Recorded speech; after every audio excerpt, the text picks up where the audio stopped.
Well, speaking about the future, I know your title there is CEO, and I would say that your path to CEO is very non-traditional. And so maybe you can talk a little bit more about how your accounting journey has gone and evolved, and being one of the few former chief marketing officers that became CEO. Sure. I can back up even further. Actually, accounting as a career for me is my fourth career. So right out of college, I've always been in marketing and sales in some capacity, but I worked for a beer distributor in Buffalo for a number of years. From there, I went into broadcast radio, did that for about a decade. Then from broadcast radio, I got into banking and bank marketing, financial marketing was kind of the pivot point for me because I really enjoyed it. It was a challenging endeavor, complex sales cycles, longer sales cycles, and it really kind of set me up for the accounting industry, which I've been in for 20 years. So I've been in accounting for 20 years, and I started at a firm in Western New York, a top 100 firm.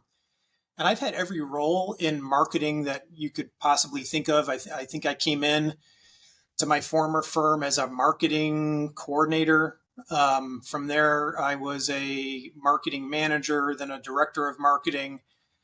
Then from director of marketing, I made the shift out to Arizona. So I left that firm in New York State and moved my family out to Arizona for an opportunity here. And the main reason why I came out here is that New York State had a rule that you had to be a CPA to be an owner in an accounting firm. Like many other states, right? Many other states. And as a matter of fact, just recently, a month or so ago, New York State got rid of that rule. Okay.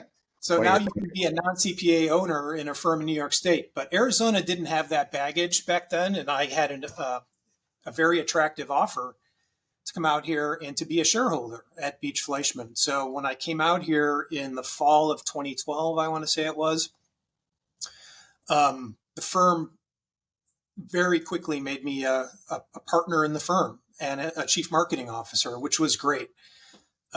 Huge opportunity for me and my family, and the firm was committed to a growth function. So I got the privilege to actually build a marketing and growth department here at BeachFleischman, which I did over several years. It's still evolving and growing.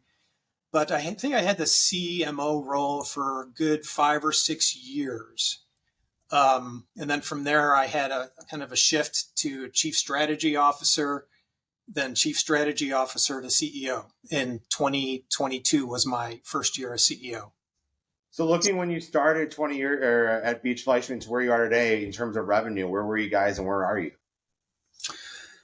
Boy, I think coming out here in 2012, I want to say we were maybe 16 million at the time, and we're about 40 million today.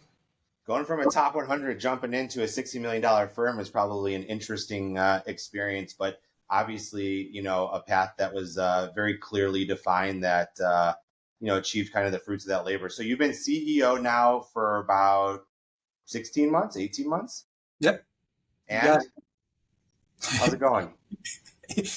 I've been practicing this question when people ask me, right? I think it's everything I thought it was going to be, but Sure. times 10. So I have often said it's extremely rewarding. It's fun. It's challenging. It's difficult. All that times 10. And so I think I've pretty much expected everything. Just the volume of